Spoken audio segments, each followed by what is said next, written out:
Assalamualaikum warahmatullahi wabarakatuh. Alhamdulillah nahmaduhu wa nasta'inuhu wa nastaghfiruh wa na'udzu billahi min syururi anfusina wa min sayyiati a'malina may yahdihillahu fala mudilla lahu wa may yudlil fala hadiya lahu. Asyhadu an la ilaha illallah wahdahu la syarika lahu wa asyhadu anna Muhammadan abduhu rasuluh. Rabbi shrah li sadri wa yassir li amri wahlul 'uqdatam min lisani yafqahu qawli, amma ba'd. Alhamdulillah, bersyukur kita kepada Allah Subhanahu wa taala dengan mengucapkan alhamdulillahirabbil alamin. Salawat dan salam ke atas baginda dengan ucapan Allahumma shalli ala sayyidina Muhammad wa ala ali sayyidina Muhammad. Moga-moga kita semua pada tengah hari ini semoga dimuliakan oleh Allah Subhanahu wa taala. Amin ya rabbal alamin. Alhamdulillah, kita dapat teruskan lagi kuliah tafsir kita pada pagi ini, insya-Allah. Kita akan teruskan kepada surah yang berikutnya, iaitu surah An-Nas. Nah, boleh tengok pada muka surat 1455. Nah, jadi yang photostat itu kalau boleh yang bahagian tepi yang kosong tu buat catatan di situlah. Itu untuk memudahkan kita. Boleh faham tak? Yang mana tak ada kitab lagi, kalau boleh mintalah dengan kawan-kawan photostat, ataupun ambil dengan ustaz pun boleh ambil photostat ni. Nanti lepas kuliah lah, insyaAllah kita baca sedikit dalam surah An-Nas. A'udzu billahi minasyaitonir rajim.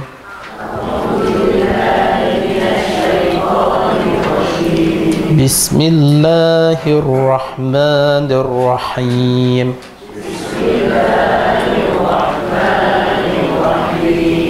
Qul a'udzu birabbin nas.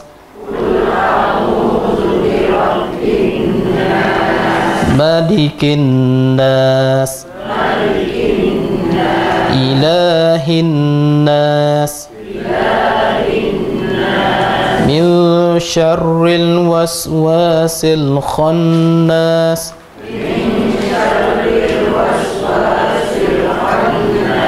Alladzi yuwaswisu fi sudurin nas.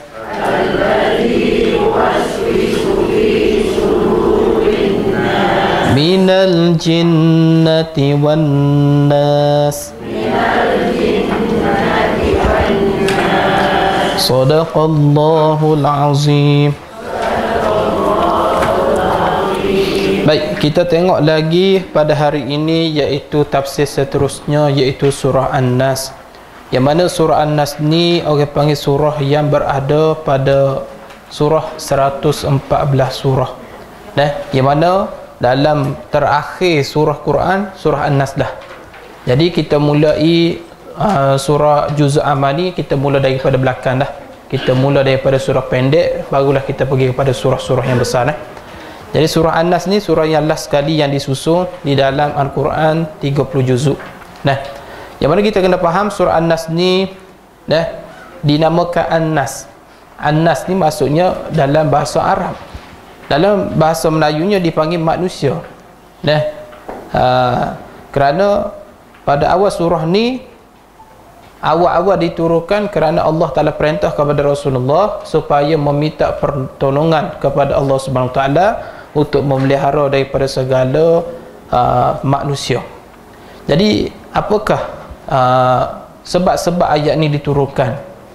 Tapi kalau kita tengok rujuk di dalam Asbabun Nuzul, yang mana dalam kitab Dalail An-Nubuwah disebut bahawa Al-Baihaqi meriwayatkan daripada Jalul Al-Kalbi. Tapi ada sanad yang dhaif di sinilah. Bila sebut nama Al-Kalbi ni ada sanad yang dhaif, tapi dia tetap hadis daripada Abu Saleh, daripada Ibnu Abbas. Pernah dia kata yang mana Rasulullah SAW ni pernah mengalami sakit teruk. Satu hari pernah Rasulullah kena sihir. Kena sihir. Pada saat tu ada dua malaikat datang ziarah Rasulullah SAW. Satu malaikat duduk di sebahagian sebelah kepala Rasulullah, dan satu lagi malaikat duduk di bahagian di samping kaki Rasulullah SAW. Jadi malaikat yang duduk di sebelah kaki, dia bertanya kepada malaikat yang duduk di sebelah kepala Nabi SAW. Dia tanyalah, apa yang awak duk lihat ni, buat handphone dengan Nabi ni, contoh bahasa putih lah, apa yang berlaku dekat Rasulullah ni? Malaikat duduk sebelah kaki tanya malaikat yang duduk sebelah kepala Nabi. Nah, apa yang engkau dapat lihat berlaku pada Rasulullah ni? Maka jawab malaikat yang duduk sebelah kepala Rasulullah SAW, dia kata beliau ni terkena guna-guna. Tu. Maka malaikat sebelah kaki tanya, guna-guna apa? Iaitu sihir. Jadi jawab malaikat duduk di samping kaki Rasulullah SAW, dia tanya, siapa yang tukang sihir Rasulullah ni? Maka jawab malaikat duduk kepala Nabi tu, dia kata orang Yahudi yang bernama Labid bin Al-Sham, nama dia. Orang Yahudi nama Labid bin Al-Sham. Kemudian ditanya lagi, di mana tempat dia benamkan sihir tersebut? Maka malaikat duduk di samping kepala Rasulullah pun jawab, sihir ini merupakan gulungan simpulan. Gulungan simpulan yang disimpan di dalam sumur. Sumur apa dia? Telaga. Perigilah. Kalau kita panggil istilah macam telaga lah. Nah, di dalam sumur keluarga simpulan tersebut. Maksudnya dia tanam sihir ni di dalam telaga rumah Nabi SAW. Di bawah satu batu yang besar. Maksudnya dia ambil sihir tu, dia ikat-ikat, kemudian diikat dengan batu besar, dia pun benam di dalam telaga. Itu cara sihir dia orang datang. Kemudian malaikat sebelah kepala kata, kamu datangilah sumur tersebut, kamu keringkan air tersebut, kemudian kamu angkat batu yang besar tu, di bawah batu tu ada satu gulungan sihir, kemudian kamu bakarkan sihir tersebut. Maka Rasulullah pun dapat perkhabaran ini. Maka Rasulullah pada pagi-pagi mengutuskan sahabat bernama Ammar bin Yasir dan juga kawan-kawan dia. Bila sahabat Nabi pergi kat sumur tersebut, dekat perigi tersebut, maka mereka nampak air itu seperti merah. Nampak air itu seperti merah, kemudian mereka pun keringkan air tersebut. Tak tahulah guna apa, mungkin cebok ke, nak kata ada generator, tak ada masa tu. Maka mereka pun keringkan air sumur tersebut, barulah kemudian mereka pun turun ke bawah. Jadi sahabat turun ke bawah, sahabat angkat satu batu yang cukup besar menutupi, di bawahnya ada satu gulungan sihir, dan kemudian sahabat pun membakar sihir tersebut. Tu maksudnya dalam gulungan tu ada tali yang terdiri daripada 11 simpulan, ada 11 siput. Jadi berkenaan dengan hadis ni, berkenaan dengan riwayat ni, maka Allah Ta'ala buat turun dua ayat Quran, surah Al-Falaq dan surah An-Nas. Qul a'udzu birabbil falaq min syarri ma khalaq wa min syarri ghasikin idza waqab wa min syarri nafasati fil 'uqad wa min syarri hasidin idza waqab. 5. Qul a'udzu birabbin nas malikin nas ilahin nas min syarril waswasil khannas alladzi yuwaswisu fi sudurin nas minal jinnati wan nas. Jadi sebelah ayat. Jadi sebelum dibakar, Rasulullah ambil simpulan tu, Rasulullah baca dua surah tadi, Al-Falaq dengan An-Nas. Setiap satu ayat tu terbuka satu simpulan. Dia faham? Terbuka satu simpulan. Maka setiap ayat melepaskan satu simpulan ikatan. Lepas tu dibakar. Tu. Jadi dalam riwayat Aisyah, kalau kita tengok dalam riwayat Aisyah, turun sebelah ayat ni, Al-Falaq dengan An-Nas ni, orang Yahudi ni dia pernah curi rambut Nabi SAW.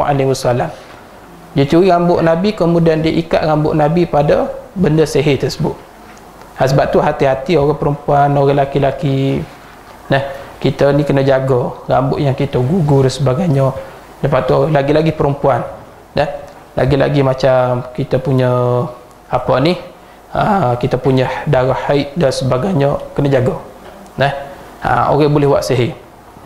Tu. Jadi rambut Nabi ni diikat sebanyak 11 siput. Maka tukar sihir tu biasanya perempuan lah. Sambil dia ambil rambut Nabi, sambil itu dia sipu, kemudian dia tiup sambil membaca metera. Puh, tak tahulah metera apa. Demo itu barak kelabu asang itu taruh barak tu, tak tahu apa dah. Dia punya metera sihir dia lah. Kenapa apa ni sihir itu biasa istilah perempuan, maka wujudlah istilah nenek sihir. Biasa jarang untuk sihir ni. Orang lelaki sihir jarang. Tu. Jadi ada orang tanya, adakah Nabi SAW tidak maksum kerana Nabi ni kena sihir? Ada orang tanya begitu. Sebenarnya Nabi ni maksum je sebenarnya. Maksum je. Sebenarnya Allah Ta'ala sengaja izin Nabi terkena sihir. Izin. Allah Ta'ala nak ajar kepada umat dia supaya tentang doa nak baca ketika kena sihir. Maka sebelum tidur, kalau boleh tak ada tangan dulu macam nak berdoa tu, baca surah Al-Falaq, Qul a'udzu birabbil falaq, kemudian baca surah An-Nas, Qul a'udzu birabbin nas, kemudian baca Qul huwallahu ahad, kemudian baca Al-Fatihah alhamdulillahirabbil alamin, kemudian baca surah Al-Baqarah ayat 1 hingga 5, Alif Lam Mim dzalikal kitabu la raiba fihi hudal lil muttaqin, kemudian bacalah surah ayat Baqarah 284 hingga 286 iaitu surah Amanar Rasul. Kemudian baca lagi ayat kursi, kemudian tiup di tapak tangan, usap ke wajah sebelum tidur. Itu Rasulullah ajar kita. Sekali saja. Baca sekali saja. Banyak kali, dah lah nak tidur dah, mengantuk. Tak tidur dah malam tu. Bacanya baca sekali. Baca surah Al-Falaq, baca surah An-Nas, baca surah Al-Ikhlas, baca surah Al-Fatihah, kemudian baca surah Al-Baqarah ayat 1 hingga 5, kemudian baca surah hujung surah Al-Baqarah ayat 284 hingga 286 iaitu Amanar Rasul, kemudian baca satu ayat lagi iaitu Ayatul Kursi. Sempat kau laju. Baca tu ketika sebelum tidur, hembus. InsyaAllah Allah Ta'ala pelihara kita daripada kejahatan orang nak khianat dekat kita. Samalah orang tanya hadis tentang Nabi sujud sahwi tu, kenapa Nabi lupa? Kerana lupa ni satu kekurangan sebenarnya. Jadi Allah Ta'ala sebenarnya sengaja bagi Nabi SAW lupa, kerana Allah Ta'ala nak mengajar pada Nabi tentang sujud sahwi. Jadi Nabi ni tetap maksum. Jangan kita kata bila Nabi ni kena sihir mengurangkan kemuliaan Rasulullah. Tidak sebenarnya. Tidak mengurangkan sikit pun. Sebab Nabi sentiasa di dalam kontrol Allah Subhanahu Wa Taala.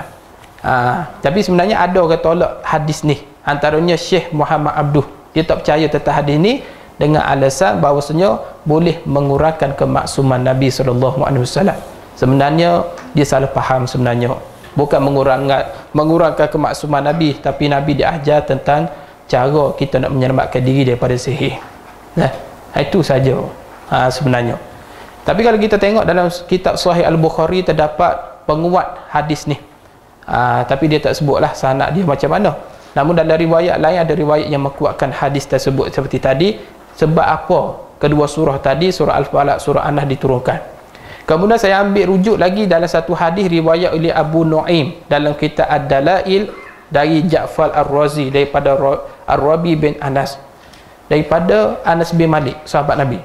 Dia kata satu ketika orang Yahudi ni, mengikut pandangan yang lain, hadis lain, ada satu ketika orang Yahudi dia buat satu makanan. Dia sedia satu makanan, dia beri supaya Rasulullah makan tersebut. Setelah Rasulullah makan, maka Rasulullah ni kena sakit teruk, sakit parah. Ibarat seperti kena sihir. Kena guna-gunalah. Maka para sahabat dia menganggap bahawasanya penyakit itu akibat perbuatan orang-orang Yahudi kepada Nabi SAW. Maka turunlah malaikat Jibril, bawalah dua surah tadi, surah Al-Falaq dan surah An-Nas. Bila Nabi baca dua surah tersebut, Nabi keluar keesokan hari dalam keadaan segar mega. Ni. Jadi surah Al-Falaq dengan surah An-Nas ni mengajak kepada kita supaya kita memohon perlindungan daripada Allah Subhanahu Wa Taala. Bahaya daripada bahaya batin, iaitu daripada bahaya perasaan syak, ragu-ragu dan ingatan yang buruk yang datang daripada ingkar daripada makhluk yang lain. Sebab itulah kita akhir zaman ni kena hati-hati. Kita ni jangan duk tayang sangat kemewahan kita, kebahagiaan kita pada orang lain. Takut ada penyakit ain orang lain. Dan kalau boleh kita sorokkan kebahagiaan kita. Sebab ada tegahan. Sebab takut ni lah, takut orang mari sihir kita. Kita kaya ke biarlah kita untuk kita sajalah. Kalau boleh jangan gatal sangat nak status lah, nak habluk lah. Jangan duk gatal tangan lah. Sebab kita tak tahu perasaan orang ni. Sebab itulah ramai orang dengki ni sekarang ni. Pasal apa? Bila nampak bisnes maju, nak tunjuk kita ni banyak duit, duk tanya duit apa semua. Itu satu sifat, bukan sifat orang mukmin. Kita kena jaga hati perasaan orang lain. Salah siapa? Orang tukar sihir ni. Orang sihir kita ni pasal apa? Pasal kita yang membuka ruang supaya orang fitnah kita. Kalau kita tutup ruang fitnah, kita akan fitnah kita. Sekarang ni ada satu cara nak viral. Dia buat benda bodoh. Dia kata dengan alasan orang Malaysia suka benda-benda macam tu. Jadi viral nama dia. Jadi dia yang membuka fitnah tu. Lepas tu dok kata kau orang-orang fitnah dia apa semua. Sebab tu kita kena tutup ruang fitnah ni. Lagi-lagi lah kita kena lindungi, minta berlindung daripada benda yang kita tak dapat lihat, iaitu syaitan dan jin. Dan juga daripada tipu daya makhluk berupa manusia ni. Sebab manusia ni macam-macam jenis, ada perasaan yang buruk terhadap kita ni.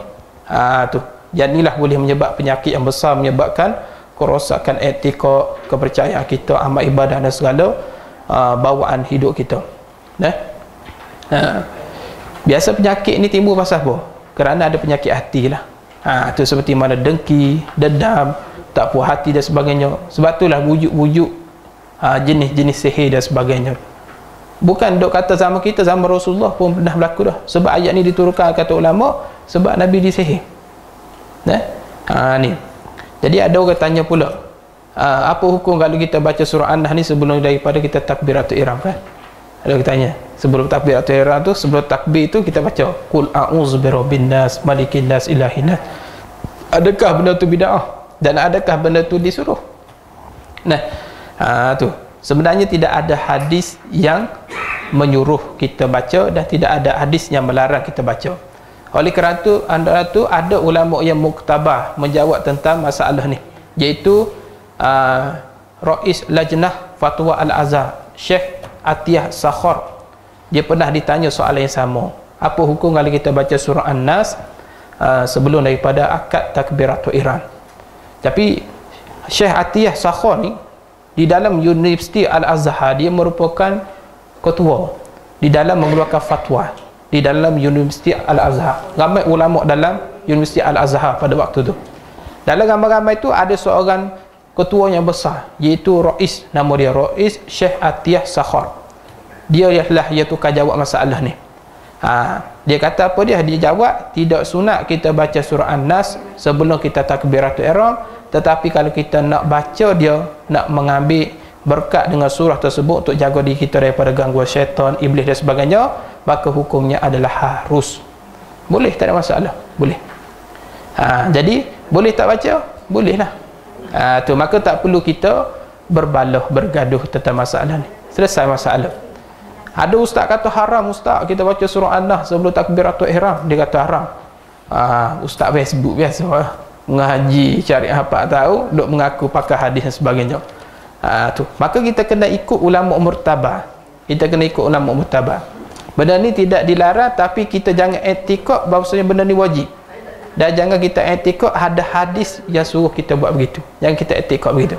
Maka baca surah An-Nas nak ambil berkat supaya dapat berlindung daripada tipu daya syaitan, maka benda tu diharuskan oleh syarak. Maka habis selesai masalah takbiratul ihram. Dia faham dah? Itu sebab sedikit penjelasan tentang asbabun nuzul Al-Quran surah An-Nas. Baik. Kita masuk. Bismillahirrahmanirrahim. Qul a'udzu birabbin nas. Ayat yang pertama kata Allah, katakanlah hai Muhammad, saya minta berlindung dengan Rabbin nas, dengan Tuhan manusia. Jadi Allah Ta'ala ajar kepada Nabi SAW supaya dalam apa keadaan mana pun kita kena minta berlindung dengan Tuhan. Kita ni apa-apa benda pun kena minta berlindung dengan Allah Ta'ala, kena minta bantuan dengan Allah. Tak ada siapa yang boleh lindung kita daripada malapetaka, mara bahaya, susah, bencana alam dan sebagainya, melainkan hanya satu, iaitu Allah Subhanahu Wa Ta'ala. Kita kena ingat. Yang ni kita kena pegang, ingat siapa mati-mati. Tak ada siapa yang makhluk yang boleh lindungi kita daripada benda-benda yang tak elok yang menipu diri kita. Ada setengah orang percaya bab-bab syirik ni. Dia kata, dengan aku pakai tangkai inilah aku jadi selamat. Dia kata macam tu. Ni syirik. Syirik apa dia? Dia sekutukan Allah dengan benda lain. Dia kata benda lain sama dengan Allah Ta'ala. Kita kena ingat, Qul a'udzu birabbin nas. Allah Ta'ala suruh Nabi minta berlindung dengan Tuhan Rabbin nas, dengan Tuhan manusia. Tu. Yang boleh lindung daripada apa benda ni hanya Allah Subhanahu Wa Ta'ala. Kena doa selalu. Sebab tu kita nak naik kenderaan, kita baca doa kenderaan, minta berlindung. Dan apa-apa sahaja benda kita buat, minta berlindung dengan Allah Ta'ala. Maka disebut dalam ayat pertama ni, qul a'udzu birabbin nas, maka aku minta berlindung dengan Tuhan manusia. Ayat kedua, malikin nas, raja yang menguasai, yang memiliki manusia. Kita ni hak Tuhan sebenarnya. Kalau kita hak Tuhan, maka harta hak kita punya pun hak Tuhan juga. Maka apa yang kita ada dekat kita hari ni, semua ni hak Allah Ta'ala semua. Kita kena anggap macam tu.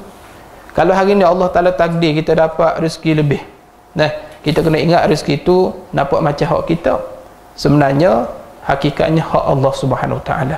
Tak ada benda hak milik kita sebenarnya hidup ni. Kita lahir ke dunia tak bawa apa-apa, kita mati pun tak bawa apa-apa. Dia faham tak? Jadi inilah sebagai amaran dekat kita, macam mana kita nak uruskan harta ni. Maka kalau Allah Ta'ala beri rezeki kita lebih, maksudnya Allah Ta'ala beri kepercayaan untuk kita menguruskan harta ni. Maka uruslah harta dengan baik. Sebab kalau kita urus dengan salah, maka akhirat nanti kita akan dijawab oleh Allah SWT. Ilahin nas, ayat ketiga, iaitu Tuhan yang disembah oleh manusia. Ilahin nas, tuan-tuan, di sini Allah Ta'ala guna dua perkataan berbeza dalam bahasa Arab. Tu yang pertama, ayat pertama Rabbin nas, Rabb. Yang ke ayat ketiga ilahi, ilah. Dua perkataan bahasa Arab berbeza, tapi sebenarnya walaupun perkataan berbeza, tapi terjemahan makna yang sama, iaitu Tuhan semua. Rabb tu Tuhan, ilah tu Tuhan. Dia mana?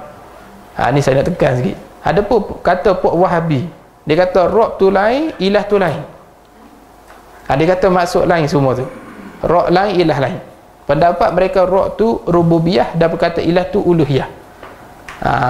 Mereka kata Rabb dengan ilah ni tak sama. Adapun ahli sunnah wal jamaah mengata Rabb dengan ilah ni sama. Semua maksud Tuhan. Tapi dia kata berbeza. Sebab apa? Sebab Wahabi ni bahaya dia pegang tauhid tiga. Saya pasal jelas di sini. Pernah dengar tauhid tiga? Tiga serangkai ni. Tak apa, saya jelas. Tauhid tiga ni masuk bahaya Wahabi ni sebab dia dalam bab akidah dia tu banyak salah. Yang dia orang nak berkhilaf dalam bab-bab fiqh ni, bab-bab wiri, bab-bab tahlil, yang tu boleh consider lagi lah. Sebab benda tu bukan kata wajib pun. Kalau nak buat silakan, tak nak buat sudah. Nak buat bab kunut, kunut tu boleh kata sunat muakkad sajalah. Kalau tinggal pun tak batal pun solat kita. Hanya tu kita boleh consider. Tapi masalah sekarang ni kita tentang sangat Wahabi akidah dia ni. Sebab dia pakai tauhid tiga, dia tak pakai sifat 20. Dia tak pakai sifat wujud, qidam, baqa, mukhalafah, qiyamuh bi nafsi, tak pakai itu. Dia bahagikan tauhid kepada tiga. Yang pertama tauhid rububiyah, yang kedua tauhid uluhiyah, yang ketiga tauhid asma wa sifat. Tiga benda. Dan benda ni juga pernah kita belajar dalam buku sekolah rendah dulu. Tu rupanya masa sekolah rendah dulu saya budak syak dah. Sekolah rendah ni saya pun tak faham lagi masa tu, tapi saya duk rasa pelik tu. Sampai ke sudah saya tak faham pasal tauhid tiga ni dalam buku sekolah, teks sekolah bahasa pendidikan Islam dulu. Tu rupanya Wahabi ni dah ada lama dah. Cuma kita saja tak perasan. Tapi di sisi ahli sunnah wal jamaah ni menolak tauhid tiga ni. Sebab apa dia? Banyak sangat berlaku kesilapan di dalam tauhid tiga ni. Banyak saku. Sebab apa? Sebab pembahagian tauhid uluhiyah, tauhid rububiyah ni ialah benda yang baharu, bukan dicipta oleh salafus soleh. Tapi mereka dok mengata tauhid tiga ni daripada golongan salaf. Tidak. Sebenarnya bukan daripada golongan salafus soleh. Siapa orang pertama menciptakan ni tauhid tiga? Iaitu kata pendapat yang masyhur, iaitu Syekh Ibn Taymiyah. Siapa dia Syekh Ibn Taymiyah? Iaitu ulama rujukan golongan Wahabi. Tuan-tuan kena ingat, Wahabi ni dia ada rujukan dia. Antara rujukan dia ulama bernama Syekh Ibn Taymiyah. Yang kedua Albani. Yang ketiga Muhammad bin Abdul Wahab. Itu antara nama-nama yang masyhur kitab-kitab rujukan dia. Berarti kita kena tahu siapa rujukan mereka. Dan banyak mereka memegang pandangan Imam Ahmad bin Hanbal. Dalam bab fiqh banyak dia berpegang dengan pandangan Imam Ahmad bin Hanbal. Dia bukan berpegang dengan mazhab Syafi'i dan sebagainya. Sebab tu jadi celah Wahabi masyarakat kita Malaysia ni. Jadi tauhid dia orang panggil tiga serangkai. Tauhid tiga bahagi tiga, iaitu pertama rububiyah. Apa maksud tauhid rububiyah? Dia meyakini bahawa hanya Allah Ta'ala yang mencipta segalanya. Dia sandar semua pada Allah. Allah menurunkan hujan, Allah yang buat cipta langit dan bumi, Allah bagi rezeki, Allah bagi kehidupan, Allah Ta'ala buat naik matahari daripada timur ke barat dan sebagainya, semuanya Allah Ta'ala. Jadi dia tauhid rububiyah mengatakan bahawa semua ni Allah Ta'ala yang atur belaka. Ni. Tapi kena ingat, huraian ni sebenarnya kalau dia menganggap semua ni Allah Ta'ala yang buat, benda ni tidak bertentangan dengan Ahli Sunnah wal Jamaah. Tapi yang salahnya ialah mereka menganggap orang kafir pun bertauhid dengan rububiyah. Itu silap tu. Dia kata orang kafir ni pun tauhid rububiyah juga. Bertauhid rububiyah. Bahkan Syekh Ibn Taymiyah ni, ulama besar mereka pun, dan Muhammad bin Abdul Wahhab, dia kata Abu Jahal lebih bertauhid daripada orang muslimi yang bertawassul dekat kubur dia. Siapa tahap tu? Abu Jahal lebih bertauhid daripada umat Islam yang ada sekarang ni. Tu. Siapa dia tak sedang Abu Jahal ni orang kafir tu tuan. Tapi Syekh Ibn Taymiyah boleh dia kata macam tu. Dia kata orang Yahudi, Abu Jahal, Abu Lahab, orang Kristian, Buddha, Anismi, Hindu, Ateis, Firaun, Namrud, semuanya orang kafir ni sebenarnya bertauhid dengan tauhid rububiyah. Dia mengaku bahawa Allah tak ada buat segala-galanya. Maksudnya apa dia dapat kita faham? Maksudnya orang kafir pada satu masa pun sama, pada satu masa yang sama juga dia pun tauhid juga. Ibarat nak kata dalam satu masa yang sama dia kafir, dalam masa satu sama dia bertauhid juga. Jadi pening habis. Betul tak? Ni jadi Wahabi jadi sesat ni. Maka faham ni salah, tak betul. Kerana apa? Allah Ta'ala cerita dalam Quran dah beri kenyataannya sebenar. Kenapa salah ni? Tauhid pasal tauhid ni kerana bertentangan dengan Al-Quran. Cuba kita tengok balik sejarah Nabi Ibrahim pernah berdebat dengan Namrud ni. Tajuk berdebat ni, Namrud dia mengaku jadi Tuhan. Namrud mengaku dia jadi Tuhan. Dia jadi Rabb, dia mengaku bersifat dengan sifat rububiyah. Tiba-tiba Ibn Taymiyah kata Namrud bertauhid dengan rububiyah. Jadi salah. Bertentangan dengan Al-Quran lah. Ibn Taymiyah kata Namrud bertauhid rububiyah. Namrud kata Allah Ta'ala buat semua ni. Padahal dalam sejarah mencerita dalam Quran, Namrud mengaku jadi Tuhan. Ni kita tengok seperti mana ayat Quran, alam tara ilal ladzi haja Ibrahim fi rabbih. Engkau tak tahukah ya Rasulullah, Allah tanya Nabi, kenapa Namrud berhujah dengan Ibrahim tentang Nabi Ibrahim? Dia berdebat dengan Nabi Ibrahim ni, iaitu tajuk dia mengaku jadi Tuhan. In qala lahu rabbiyal ladzi yuhyi wa yumit. Nabi Ibrahim kata dekat Namrud ni, Tuhan aku ialah Tuhan yang menghidupkan dan Tuhan mematikan. Kata Nabi Ibrahim dekat Namrud. Kemudian kata Namrud kata qala ana uhyi wa umit. Namrud kata kalau begitu Rabb aku ni, aku yang menghidup dan aku yang mematikan. Maksudnya dia tak boleh terima hujah Nabi Ibrahim AS. Nabi Ibrahim kata Allah yang menghidup, Allah mematikan. Tapi Namrud kata, dia kata akulah yang menghidup dan akulah yang mematikan. Maka kemudian Namrud ambil dua orang. Seorang orang tua, seorang orang muda. Yang tua dia bunuh. Pasal apa? Kalau duduk simpan mati juga. Lepas tu yang muda dia simpan. Kemudian dia kata kepada Nabi Ibrahim, tengok yang ni aku mematikan dia, yang ni aku menghidupkan dia. Maka Namrud mengaku Rabb sebagai Tuhan. Tiba-tiba Syekh Ibn Taymiyah kata Namrud mengaku Rabb kepada Tuhan. Salah. Dia beriman dengan rububiyah. Tak betul lah. Tapi Nabi Ibrahim ni orang hebat, dipanggil hujatullah. Hujah Allah Ta'ala. Dan debat ni Nabi Ibrahim cukup hebat. Maka Nabi Ibrahim pun biar, dipanggil taslim jadali. Taslim jadali ni dia biar dulu. Namrud nak mengaku Tuhan lah. Ibarat taslim jadali ni ibarat kata, tu bukan menghidupkan. Kalau betul menghidupkan, yang mati tolong hidupkan semula. Yang tak ada ruh tolong bawa masuk ruh dalam tubuh, tu baru bagi menghidupkan. Ni duk ada dah.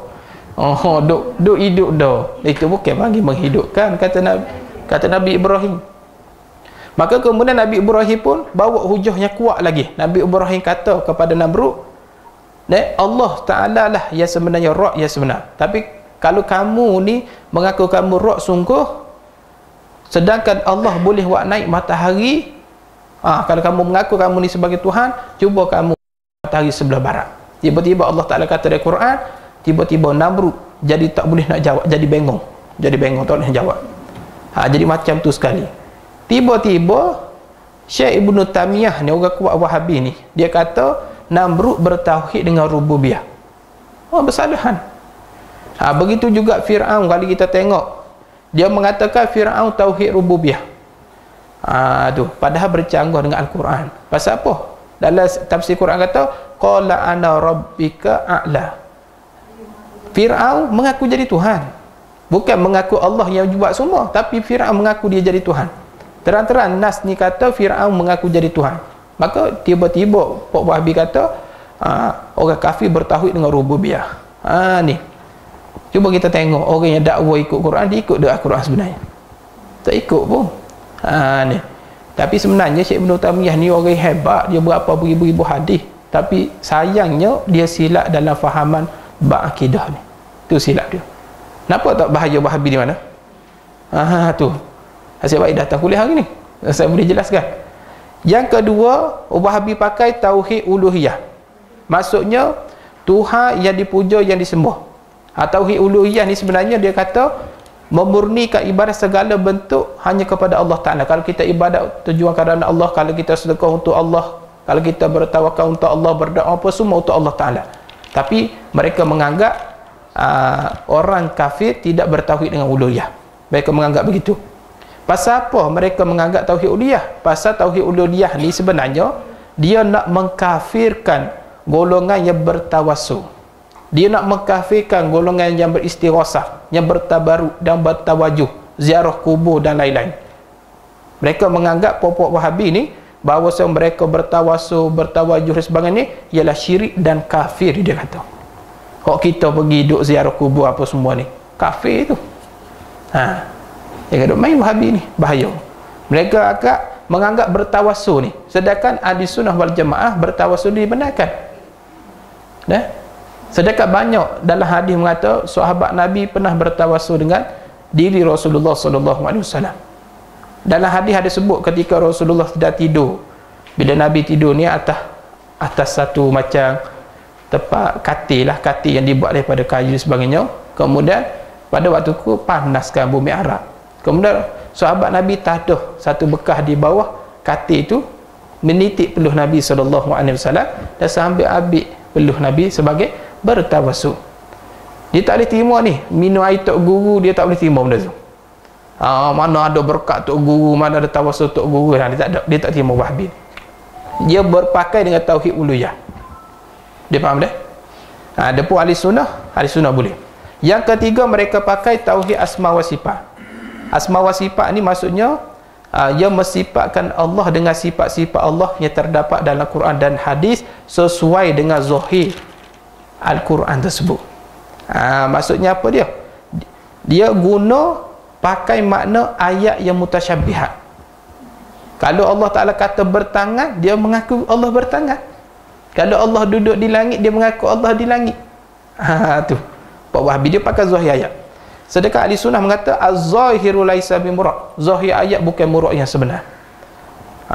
Tu. Jadi sebab itulah tuan mata Allah. Jadi maksudnya di sini kalau dia pakai tauhid asma wa sifat, maksudnya dia mengata Allah Ta'ala ni tasbih serupa dengan makhluk. Tu mereka menolak pendekatan tasbih. Dia tolak pendekatan ahli sunnah tasbih, iaitu kita serah makna kepada Allah. Dan dia tolak juga kaedah takwil. Kita paling makna pertama kepada makna dua. Dia tolak. Dia hanya berpegang kepada zahir ayat Quran tu saja. Kalau hadis kata begitu, hadis kata begitu. Kalau hadis kata Allah bertangan, memang dia tangan macam manusia. Maka tauhid tiga ni bukan tauhid salah, ingat boleh. Jadi benda ni direkod di Ibn Taymiyah. Kata Syekh Ramadan Al-Buti, antara bid'ah yang paling besar yang dibuat oleh Syekh Ibn Taymiyah ni ialah bid'ah dhalalah, adalah membagi tauhid kepada tiga. Mana ada kitab yang ajar tauhid tiga sebenarnya? Tak ada kitab yang mengajar tauhid tiga ni. Tu bukan daripada salah benda-benda ni, tapi mereka mengaku daripada salah. Kebanyakan yang pegang tauhid tiga ni siapa dia? Ialah pengikut-pengikut Wahabi, kebanyakan dia. Ni Sebab tu kata Imam Ahmad bin Hanbal. Imam Ahmad bin Hanbal ni siapa dia? Imam Ahmad bin Hanbal ialah tempat rujukan pokok-pokok Wahabi. Tapi Imam Ahmad bin Hanbal sendiri pun kata tidak pernah membahagikan tauhid kepada 3. Tu. Syekh Imam Ahmad sendiri pun tak kata tauhid ini mempunyai beberapa bahagi, rububiyah, uluhiyah, tak pernah kata. Dan Rasulullah sendiri pun tak pernah kata tauhid ini terbahagi kepada rububiyah, uluhiyah, asma wa sifat. Tak pernah kata macam tu. Tu. Beliau tak pernah kata macam tu. Dah. Ini Ibn Taymiyah dan juga Muhammad Abdul Wahab ni menyebabkan faham Wahabi lah. Dia bila dia muncul dalam jatuh sejarah panjang lah. Dia zaman dulu, zaman Arab Saudi. Zaman Nabi tak ada lagi dia orang ni. Dia orang tak ada lagi zaman Rasulullah. Taymiyah ni dia muncul zaman khalifah ke zaman dia mengaku zaman salafus salaf. Nah, dia mengaku tapi sebenarnya dia orang ni zaman Arab Saudi dulu. Saya pun dah lupa tahun berapa. Nah, adalah nanti saya rujuk balik tahun berapa, itu sejarah yang agak panjang sikit lah. Cumanya bukan zaman khalifah. Bukan. Bawah lagi lah. Tu. Nanti Ustaz bahas secara lebih lanjut sejarah Wahabi ni. Sebab panjang sangat cerita dia lah. Sebab kita confuse lah. Ni ada orang kata Ustaz ni Wahabi, Ustaz ni Wahabi. Kita nak kenal siapa Wahabi, siapa bukan Wahabi ni, untuk level kita ni besar. Okey. Bila kita dengar dalam YouTube, ini Ustaz Wahabi. Ini soalan yang pertama. Soalan yang kedua, kalau betul dia ni silap, kenapa kerajaan tak haramkan sebab? Itu masalah itu kerajaan kita tu. Okey, macam ni. Cara soalan baguslah. Cara kita nak kenal Wahabi peringkat orang awam ni macam mana? Yang pertama, kalau nak perasan golongan Wahabi, dia akan mengikut pandangan ulama-ulama tadi. Yang pertama Syekh Ibn Taymiyah, yang kedua Albani, dan yang ketiga siapa dia? Muhammad bin Abdul Wahab. Ni antara ulama besar dalam golongan rujukan Wahabi. Mereka rujuk ulama ni. Dan yang kedua, biasanya mereka tidak boleh terima bab-bab khilafiyah. Bab-bab khilaf dia tak boleh terima. Yang ketiga, ciri Wahabi, dia akan guna zahir ayat Quran sebagai hujah dia. Jadi Ar-Rahman wa al-Istawa, Allah Taala apa sifat Rahman, ala al-Istawa, tertinggi di atas aras. Maksudnya dia tak tahu dah ayat tu. Dia kata memang duduk di atas aras lah. Tu. Dia duduk pegang yadullah, Allah bertangan. Tangan Allah lah. Allah tetap bertangan tapi tangan cara Allah. Tak betul lah.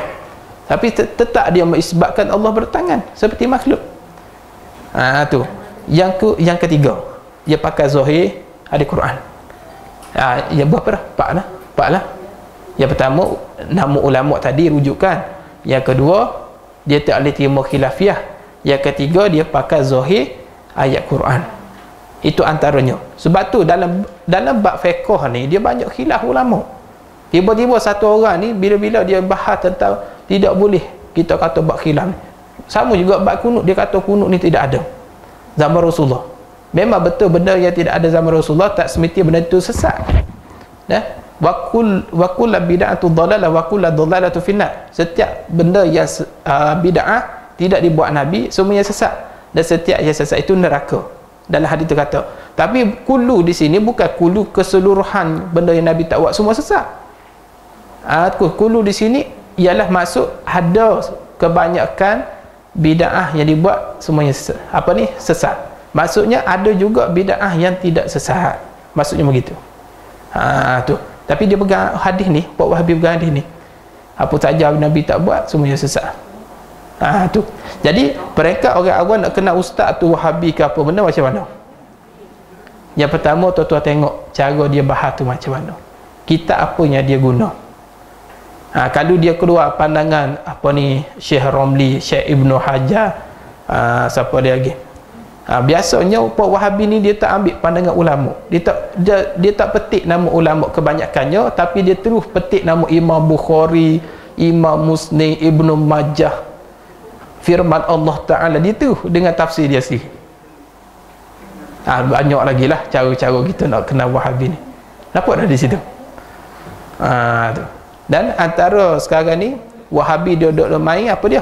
Dalam channel. Antara channel Wahabi Pro Media lah. Pro channel ke apa dia? Pro Jadid. Pro Jadid dan Sunnah apa majak lah. Kalam. Dia punya channel dia. Tu antara. Dan ulama Wahabi ni kalau tuan-tuan perasan, kita bukan nak labelkan orang Wahabi, tapi sebab tu saya kata kalau nak kenal Wahabi, tengok tempat rujukan dia tu siapa. Ni boleh faham dah. Jadi kenapa kerajaan kita tak banterah? Tak tahulah saja lah. Kalau saya ada kuasa, dah nama saya pergi tangkap dia orang. Tapi saya tak ada kuasa. Ni dah. Dan puan Wahabi ni tidak diakui di dalam Ahlussunnah wal Jamaah, dan di dalam perlembagaan negara pun tidak diakui. Alhamdulillah di Selangor ni dia cegah sangat puak-puak Wahabi masuk ke dalam masjid dan sebagainya. Jelas? Tu alhamdulillah. Antara Wahabi dengan Syiah lagi bahaya kan. Okey. Orang lagi jauh sesatnya kalau banding Wahabi ni. Dia macam ni. Syiah jelas. Syiah tu jelas. Dia jadikan Sayyidina Ali sebagai Rasulullah. Nah, itu jelas. Dan dia ni dapat bentuk ibadat pun jelas. Dia ambil satu batu Karbala apa semua, dia sujud atas batu dah. Tu jelas, tu sesat dah lah. Tapi Wahabi sebenarnya ni lagi bahaya. Sebab kata 73 golongan dalam hadis Nabi kan, 30 golongan masuk, satu saja masuk syurga. Yang kata satu golongan yang mengaku Islam terpecah pada dua. Yang pertama betul-betul Islam sejati yang mengikut akidah Ahlussunnah. Yang kedua mengaku Islam kata Ahlussunnah tetapi batin dia bukan Ahlussunnah wal Jamaah. Jadi orang panggil duri apa ni? Jarum. Duri dalam daging, jarum dalam tepung. Baik. Boleh faham dah? Tu. Dia faham dah? Jadi saya buat kesimpulan di sini. Maka berhati-hatilah dalam masalah kita bertauhid, kita mengaji. Dia faham dah? Boleh kenal dah di sini siapa Wahabi sebenarnya? Boleh? Tak apa, ada mengaji. Tak apalah nantilah. Jadi oleh sebab itu, maka ulama Al-Azhar menolak tauhid tiga ni. Ulama Azhar kata sesat benda ni, sesat. Contohnya Al-Alamah Musaffar Al-Muhaddis Syekh Yusuf Ad-Dijwi, ahli majlis ulama besar Al-Azhar, mengeluarkan fatwa menolak tentang tauhid tiga ni, rububiyah uluhiyah. Tauhid ini dikeluar dalam majalah Nur Al-Islam edisi tahun 1933. Dan fatwa ni dipersetujui oleh ulama Al-Azhar. Tolak tauhid tiga ni. Dan banyak lagi Al-Amah Muhaddis Syekh Zaki Ibrahim, dia kata tolak. Syekh Izzuddin Abu Al-Azaim, dia fatwa pun begitu. Al-Amah Al-Muhaddis Syekh Salamah Al-Qadi Al-Azim As-Syafi'i dalam kitab Al-Barahi pun dia tolak tauhid tiga. Al-Amah Muhaddis Al-Mu'asni' Dr. Said Muhammad bin Alawi Al-Maliki pun dia tolak. Jadi ulama besar semua tolak. Boleh tengok rujuk dalam fatwa Iftar ini Mishriyah Pusat Fatwa Republik Mesir, dia ada buat fatwa tentang tauhid tiga ni. Maksudnya kita balik kepada perbahasan tadi. Perbahasan kita kata Rabb dengan ilah tu adalah sama mengikut Ahlussunnah wal Jamaah, iaitu dengan maksud Tuhan. Adapun Pak Wahabi kata benda ni berbeza. Maka ilahin nas, maka apa maksudnya? Mintalah berlindung dengan Allah Tuhan yang disembah oleh manusia. Itu maksudnya. Min syarri waswasil khannas. Habis kat situ. Boleh? Kau nak teruskan lagi? 11.30 ni. Sikit lagi Okey, sikit lagi. Min syarril waswasil khannas, ayat kelima, mintalah berlindung dengan Allah daripada kejahatan waswas yang pergi datang. Khannas ni apa maksud? Iaitu non stop. Jadi tuan-tuan, syaitan ni tak pernah putus asa sebenarnya. Dia duk serang kita manusia ni setiap masa. Syaitan kata ulama ibarat seperti serigala berbulu. Serigala kalau tengok musuh dia tak akan lepas. Dia akan kejar sampai dapat. Itulah prinsip syaitan ni. Dia serang kita. Kita duk istighfar astagfirullahalazim. Dia pun surrender, dia pun undur belakang-belakang. Undur ni bukan mengaku kalah, tapi mereka melancarkan serangannya berikutnya. Tu. Di saat kita duk lemah, kita duk lalai, kita duk ralik, kita duk leka, kita pergi buat dosa dan sebagainya, syaitan mari attack kita kali kedua. Dia mari attack kita. Bila attack kita, kebetulan kita tengah lemah pada waktu tersebut, maka dia akan dapatkan kita. Kita ni tergoda dengan dia. Maka syaitan ni sebenarnya tak berhenti-berhenti dia serang kita. Allah Rabbina. Dia nak suruh kita ni kalah. Nak suruh kita ni ikut turut dia. Sebagaimana yang dia sebut dalam Quran, min syarril waswasil khannas, daripada kejahatan syaitan, yang mana syaitan ni sentiasa menimbulkan waswas yang pertama, dan yang kedua khannas, yakni sentiasa serang kita tanpa kena erti jemu. Jadi tak pernah berputus asa. alladzi yuwaswisu fi sudurin nas, dan daripada kejahatan waswah yang pergi datang yang waswahkan dada manusia. Nah, ya, kat situ dululah. Tak boleh nak teruskan lagi, sakit tekor.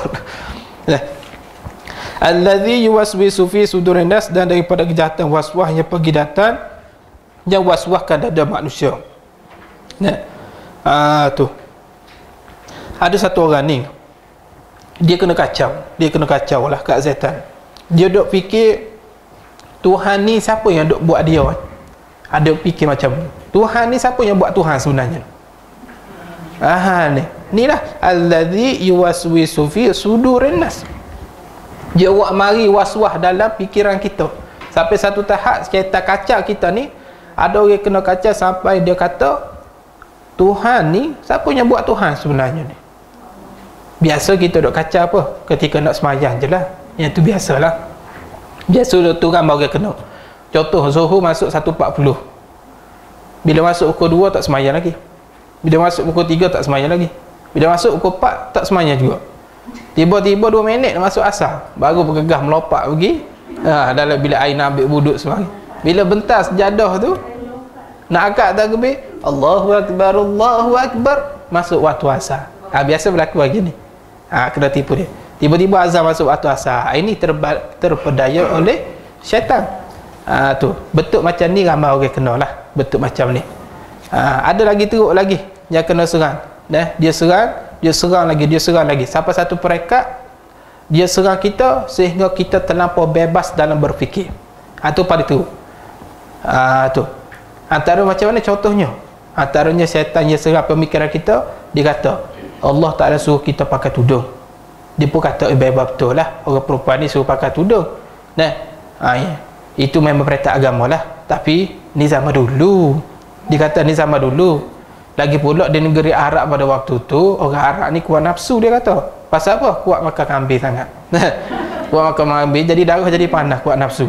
Jadi kita orang duduk Malaysia ni tak makan kambing. Lepas tu cuaca tak panas, duk hujan selalu. Lagi-lagi bulan 8, bulan 9 ni duk hujan selalu. Jadi orang Malaysia ni tak nafsu begitu kot. Jadi Malaysia ni mungkin tak sama dengan bumi Arab lah. Jadi kalau Malaysia tak akan tudung, tak ada masalah lah. Dia fikir macam tu. Mari waswah gangguan syaitan pada waktu tu. Dia terlupa pada waktu tu dia komen apa yang Allah Ta'ala perintah. Dia terlupa Allah lebih cerdik pada dia. Dia terlupa itu perintah Allah. Dia terlupa pada waktu tu. Tu dia terlupa Nabi dah bagi tunjuk ajar dah yang paling baik, benda yang baik macam mana nak buat. Dia terlupa tunjukkan Nabi SAW. Tiba-tiba dia nak mari pemikir celaru macam tu kerana allazi yuwaswisu fi sudurin nas. Syaitan ni yang mari waswah dalam hati kita. Dia mari satu tahap lagi yang lebih teruk lagi. Dia tanya Tuhan ni mari ikut mana sebenarnya. Kita ni mak ayah kita mari ikut perut lah semua, beranak apa semua. Tapi Tuhan ni mari ikut mana. Dia bagi fikir macam tu. Ada orang fikir macam ni. Dia mari satu kecelaruan hati dia, menyebab dia jadi nak rosak dalam agama. Sebab tu Allah Ta'ala dalam bab tauhid, Allah Ta'ala tak suruh kita fikir tentang zat Tuhan. Jangan duk fikir Allah ni macam mana rupa dia, siapa ada mak pak ayah ke. Dia duk fikir macam Atromen pula dah. Atromen mari menyelamatkan bumi. Lepas tu ada adik-beradik kat Atromen ni, ada bengah, ada Kak Lung ke. Duk fikir macam tu. Jadi jangan duk fikir tentang kejadian Allah, jangan duk fikir tentang zat Allah Ta'ala. Maka yang kata waswas syaitan disebut dalam surah An-Nas ni, Tuhan kata dekat Nabi, wahai Muhammad, mintalah berlindung dengan Allah Tuhan manusia. Allah Raja memberikan manusia, Allah menjadi Tuhan yang disembah dari manusia. Mintalah berlindung daripada Allah min syarri waswasil khannas. Minta berlindung daripada kejahatan waswas yang dibuat oleh syaitan. Sebab apa? Sebab syaitan ni tak pernah kena erti penat dalam mewaswaskan kita. Allazi yuwaswisu fi sudurin nas. Syaitan yang duk sentiasa attack dada manusia. Dia duk attack hati kita ni. Dia duk attack pemikiran kita manusia ni. Dia duk mari masuk dalam hati sanubari kita. Sebab tu Allah Ta'ala kata ajaran Nabi, mintalah berlindung dengan Allah Ta'ala. Sebab bahayanya syaitan, sebab musuh tak nampak. Kalau musuh tu nampak depan mata kita, boleh lari dah, perih mutu wai suku lah pakat lari pun kita. Tapi benda ni tak nampak. Sebab bila dia tak nampak, biasa rancangannya dia buat lebih menguntungkan diri dia. Tu. Jadi bila kita tak nampak, maka akhirnya kita terperdaya dengan tipu daya syaitan. Minal jinnati wan nas. Ayat terakhir apa dia? Iaitu daripada syaitan jin dan syaitan manusia. Jadi dalam ayat surah An-Nas ni, Allah Ta'ala beri peringatan yang mengejutkan bagi kita semua. Allah Ta'ala kata syaitan iblis ni bukan sahaja jin mata yang kita tak boleh pandang, tetapi dia juga syaitan dalam rupa manusia. Ini paling bahaya. Sebab itulah antara amalan Nabi SAW, antara amalan Nabi sebelum Nabi tidur, Nabi baca 3 kul. Seperti saya beri baca dah. Nabi baca 3 kul, surah Al-Ikhlas, surah Al-Falaq, surah An-Nas. Nabi baca. Ini jadi satu amalan Nabi sebelum Nabi tidur lah. Nabi baca tu, sebelum Nabi rebahkan badan, Nabi duduk tempat tidur Nabi, Nabi bangun duduk cokoh lah panggil. Duduk tu, Nabi pun tak ada tangan, Nabi baca 3 kul tadi. Kemudian bila baca 3 kul, Nabi hembus pada tapak tangan, maka Nabi sapu ke muka, Nabi sapu start daripada kepala sampai ke ujung, Nabi sapu bahagian depan, dan Nabi sapu bahagian belakangnya sampai tangan Nabi SAW. Nabi buat macam tu. Dan kalau boleh sebelum tidur, ludah 3 kali di sebelah kiri. Jangan ludah kalau suami ada kat tepi. Jangan. Toi. Allah. Ya, apa bahasa ni ya? Kuliah Ustaz Arif tadi tu. Jaga begitu. Boleh faham tak? Tu. Nak pula hok kuning-kuning tu. Janganlah. Dah. Basuh je ludah di sini, isyarat saja. Tui gitu saja dah. Tu isyarat. Jangan ada siapa riak-riak tu keluar habis. Dah. Tu. Dah. Itu maksudnya. Sapu ke bahagian sumber badan kita, lepas baca tu sapu ke depan tu, bakal ludah 3 kali tersebut di sebelah kiri. Dah. Bagaimana Siti Aisyah pun buat begitu juga. Siti Aisyah ni siapa dia? Isteri Rasulullah. Isteri Rasulullah bila Siti Aisyah ni demam, bila dia demam, dia nak ambil berkat Rasulullah SAW, kemudian dia ambil, dia pegang tangan Nabi SAW. Dia pun baca 3 kul. Dia baca 3 kul, dia tiup atas tangan Nabi. Tapi dia baca 3 kul tu atas tangan Nabi lah. Kemudian dia ambil tangan Nabi, dia usap pada badan dia. Sebab pasal apa? Dia nak ambil berkat Rasulullah SAW. Tu. Sama juga seperti mana surah Al-Falaq minta berlindung daripada benda-benda yang kita tak nampak tengok, seperti mana syaitan. Min syarri ma khalaq, dalam surah Al-Falaq. Daripada benda-benda gangguan, kita kena minta berlindung daripada benda gangguan. Daripada benda yang mana kita tak tahu, contoh seperti harimau. Jangan sampai kita menjadi mangsa harimau. Antara lagi kita minta berlindung daripada Allah Ta'ala nyamuk Aedes contohnya. Jangan kita jadi mangsa kepada nyamuk Aedes dan sebagainya. Banyak lagi. Wa min syarri ghasikin idza waqab, minta berlindunglah dengan Allah daripada waktu malam, sebab waktu malam ni ada 1001 kejadian yang boleh berlaku. Contohnya malam tu kita duduk tidur lena, tiba-tiba mari kebakaran, kita minta berlindung. Dalam duduk galik kita tu, duduk galik dalam rumah, tiba-tiba mari pencuri dan sebagainya, kita minta berlindung benda-benda tu semua. Tu takut-takut apa, kita duduk galik, tiba-tiba mari pisau pencuri letak atas tekak kita. Kita minta berlindung benda tu semua. Maka walhasilnya surah An-Nas ni Allah Ta'ala suruh kita minta berlindung dengan Allah Ta'ala musuh yang kita tak nampak, iaitu daripada syaitan dan juga jin dan sebagainya. Itu kesimpulannya. Jadi walhasilnya sebagai kesimpulan di sini dalam surah An-Nas ni, sebenarnya panjang lagi saya nak bahas, tapi tak apalah, kita habiskan di sini surah An-Nas. Maka Allah Ta'ala suruh kita banyakkanlah berlindung dengan Allah daripada godaan syaitan. Pasal apa? Bagaimana kita nak minta berlindung dengan godaan syaitan? Yang pertama berdoa, yang kedua kita ikutlah perintah Allah Subhanahu Wa Taala, dan janganlah kita buat sesuatu yang menarik minat syaitan untuk menggoda kita. Jadi oleh sebab itu jagalah diri kita masing-masing daripada godaan tersebut. Itulah di sebalik kenapa kita belajar surah tafsir surah An-Nas pada hari ini, dan dapat kita fahamlah apa yang terkandung dalam surah An-Nas. Wallahu taala, insya-Allah lepas ni kita akan sambung lagi dalam surah yang seterusnya, iaitu surah Al-Falaq pula. Wallahu taala a'lam. Ada soalan ke nak tanya? InsyaAllah sebelum kita tutup lah. Tak ada A'udzubillahi minasyaitonirrajim. Bismillahirrahmanirrahim. Alhamdulillahirabbil alamin wassalatu wassalamu ala asyrafil anbiya wa mursalin sayyidina Muhammadin wa ala sahbihi ajma'in. Allahumma fa'na bima 'allamtana wa anfa'na wa zidna bi rahmatika ya arhamar rahimin.